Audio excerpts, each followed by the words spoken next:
நாங்கள் விருதாச்சலம் போன ட்ரிப்பில் அடுத்து எந்த கோயிலுக்கு போகணுன்னு பார்த்தீங்கன்னா வீரநாராயண பெருமாள் கோயிலுக்கு தாங்க போனோம்.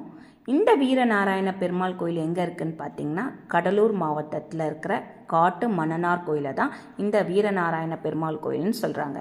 இந்த கோயில் கிழக்கு முகம் பார்த்த மாதிரி அமைச்சிருக்காங்கங்க.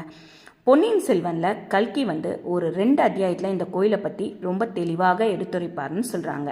இந்த கோயில் வரலாற்று சிறப்புமிக்க ஒரு கோயிலாங்க. இந்த ஊருக்கு மொத்த அடையாளமே இந்த கோயில் தான் சொல்கிறாங்க. உள்ளே போனதுமே ஒரு பிரம்மாண்டமான ராஜகோபுரம் இருக்குது. அதுக்குள்ளே பார்த்தீங்கன்னா கொடிமரம் ரொம்ப அழகாக இருக்குங்க. கோயிலை மூலவர் வீரநாராயண பெருமாள் தாங்க. அவர் நிற்கிற கோலத்துலேயும் அவங்க 2 துணைவியாரோடு நிற்கிற மாதிரியும் ரொம்ப அழகாக வடிவமைச்சிருக்காங்க. இந்த கோயிலை பற்றி உள்ளே போனதுமே ஐயரே இந்த கோயிலுடைய மொத்த சிறப்பையும் நம்மளுக்கு ரொம்ப தெளிவாக எடுத்துரைக்கிறாரு. அவர் சொல்கிறதுலேருந்தே இந்த கோயிலுடைய வரலாறு பெருமாள்